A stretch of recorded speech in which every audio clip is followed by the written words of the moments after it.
Assalamualaikum warahmatullahi wabarakatuh. Setiap makhluk hidup pasti akan mengalami kematian, termasuk para nabi dan utusan Allah.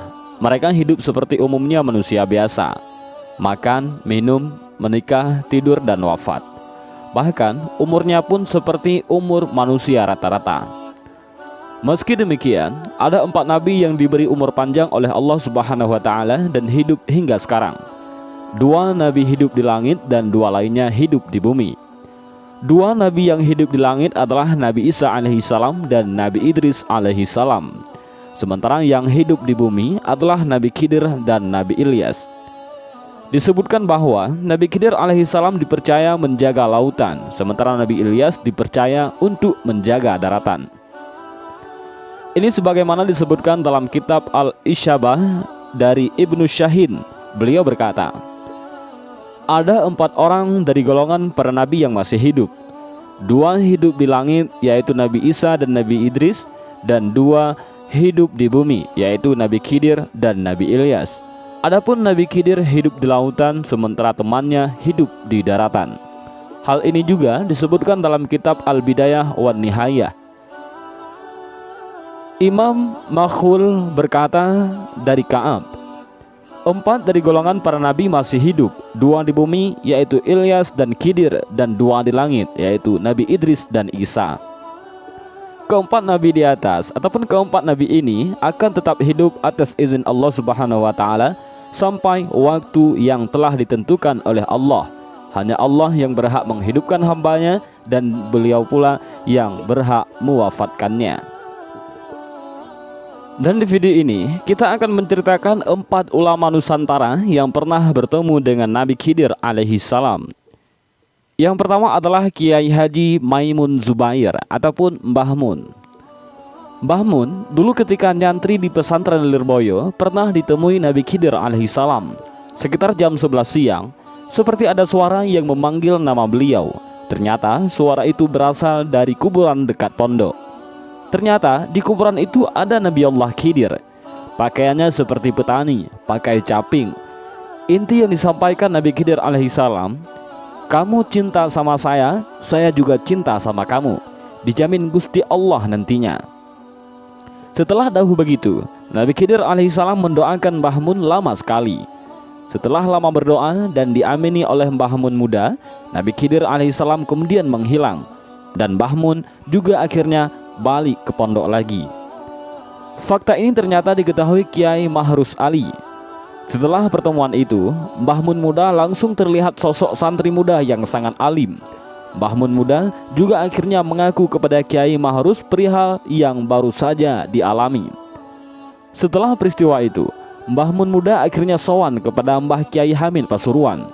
Setelah sampai di kediaman Kiai Hamid, sebelum matur apapun, langsung Kiai Hamid berkata, saya sudah tahu.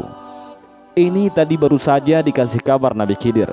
Sekarang saya pesan kamu yang hati-hati ya. Yang kedua adalah Kiai Haji Hashim Asy'ari.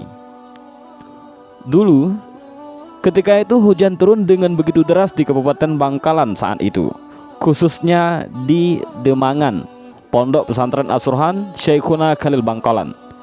Meski hujan mengguyur dengan derasnya, ada saja orang yang bertamu kepada beliau. Terlihat di antara rintik hujan yang semakin deras, seorang tua lumpuh sedang susah payah hendak berkunjung menemui Syekhuna Khalil. Syekhuna Khalil segera tanggap. Beliau lalu memerintahkan santrinya untuk menyusul. Adakah di antara kalian yang mau menggendong dan membawa tamuku di luar sana itu? Biar saya saja, Yai, jawab seorang santri muda yang mendahului teman-temannya. Santri muda itu bergagas meloncat menembus rintik hujan yang semakin deras, menghampiri orang tua itu. Tanpa pikir panjang, ia menggendongnya untuk menemui Syekhuna Khalil. Dengan sangat akrab, Syekhuna Khalil menyambut tamunya. Dan di antara keduanya terjadi dialog 4 mata. Tak beberapa lama, rupanya percakapan mereka telah usai. Syekhuna Khalil mendatangi santri-santrinya itu untuk meminta bantuan lagi. Siapakah di antara kalian yang mau membantu orang tua ini untuk kembali pulang? Biar saya, Yai, sahut santri yang tadi yang menggendong orang tua tersebut. Lalu Santri muda itu dengan penuh rasa takzim menggendongnya keluar pondok pesantren dengan hati-hati sesuai perintah Syekhuna Khalil. Setelah santri dan tamu tua itu keluar dari kawasan pesantren, Syekhuna Khalil berkata kepada santri-santri yang lain, "Santri-santriku, saksikanlah bahwa ilmuku telah dibawa santri itu." Dan ternyata yang digendong oleh santri tersebut adalah Nabiullah Khidir alaihissalam yang bersilaturahmi kepada Syekhuna Khalil, dan santri yang menggendongnya adalah Hadratus Syekh Kiai Haji Hashim Asy'ari Muda, yaitu pendiri Nahdlatul Ulama yang kemudian mewarisi keilmuan Syekhuna Khalil Bangkalan. Yang ketiga adalah Kiai Haji Abdul Hamid Pasuruan. Kiai Haji Abdul Hamid Pasuruan dikenang sampai sekarang sebagai sosok wali Allah yang penuh karamah. Beliau dulu pernah nyantri di pesantren Termas di bawah asuhan Kiai Haji Dimyati. Tapi kealiman beliau tertutupi oleh karamah kewalian yang beliau miliki yang masyhur sampai sekarang. Dan salah satu karamah beliau adalah bisa sering dan mudah bertemu dengan Nabi Khidir alaihissalam. Suatu ketika Mbah Kiai Hamid Pasuruan berkata bahwa Nabi Khidir alaihissalam akan datang di kediaman beliau besok pagi hingga waktu zuhur.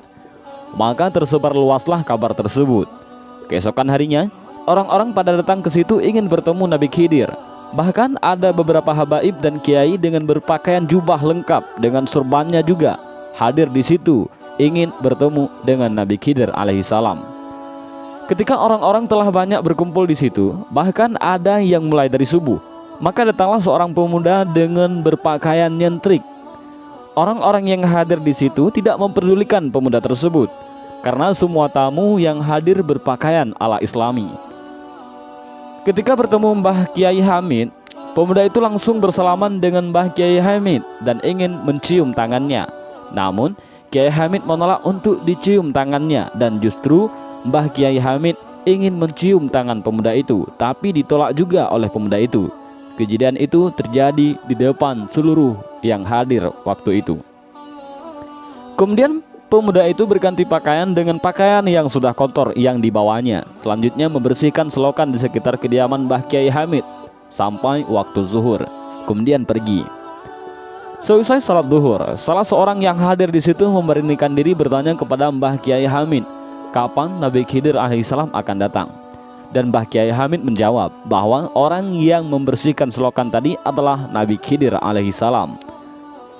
Tidak sedikit dari para tamu yang menantikan dapat bertemu dan bisa bersalaman dengan Nabi Khidir alaihissalam akhirnya menyesal dan menangis lantaran tidak mengenali kedatangan sang Nabi karena lebih melihat sosok dari pakaian yang dikenakannya. Yang keempat adalah Syekhuna Kiai Haji Khalil Bangkalan. Suatu hari Syekhuna Khalil Bangkalan sedang menemui tamu-tamunya di ruang depan. Mbah Khalil yang juga ulama besar dan salah satu guru dari Kiai Haji Hashim Asy'ari, yaitu pendiri NU, duduk dengan salah satu lutut tertekuk di depan perut beliau sambil bercengkrama dengan para tamu-tamunya yang ditemani dengan secangkir kopi yang ada di hadapan masing-masing. Ketika sedang asik mengobrol itu, tiba-tiba datang seorang gembel dengan pakaian lusuh sambil menuntun seekor anjing masuk ke ruangan. Kontan saja semua tamu pada heran bercampur geram, apalagi tanpa salam, tanpa bicara, dan tanpa izin. Tiba-tiba si pengemis ini menyeruput kopi milik Mbah Khalil hingga tinggal ampasnya. Terlihat juga ingus yang keluar dari hidung pengemis tak diundang itu. Marahkah Mbah Khalil? Tidak. Mbah Khalil tampak merubah posisi duduknya seperti orang posisi duduk yang sedang sholat. Telapak tangannya menyatu di atas paha, kepalanya menunduk tanpa berani menatap muka si pengemis. Justru beberapa tamu bangkit bermaksud mengusir orang aneh ini, tapi segera dicegah oleh Mbah Khalil dengan isyarat tangannya.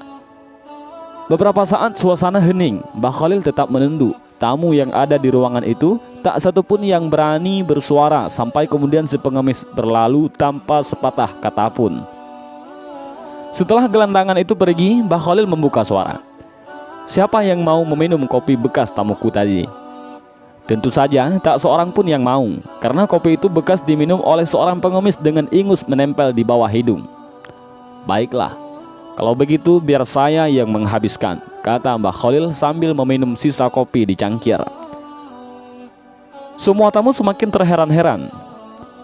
Belum habis rasa penasaran para tamu, kemudian Mbah Khalil menyambung kata lagi, "Tahukah kalian siapa tamu tadi? Dia adalah Nabi Khidir. Beliau habis mengunjungi sahabatnya seorang wali di Yaman dan Sudan.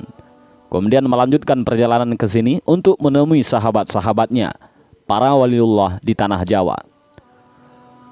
Kontan saja, kemudian para tamu berebut sisa kopi yang tinggal cangkirnya itu. Bahkan ada yang berebut untuk mencuci cangkirnya, sekedar untuk ngalap berkah dari kesalahan Nabi Khidir alaihi salam. Dan itulah beberapa ulama Nusantara yang pernah ditemui oleh Nabi Khidir alaihi salam. Dan sebenarnya bukan hanya 4 ulama itu saja yang pernah bertemu dengan Nabi Khidir alaihi salam.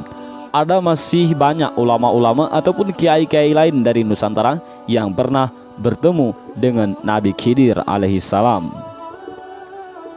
Dan demikianlah video ini, semoga bermanfaat. Wallahu a'lam bishawab. Assalamualaikum warahmatullahi wabarakatuh.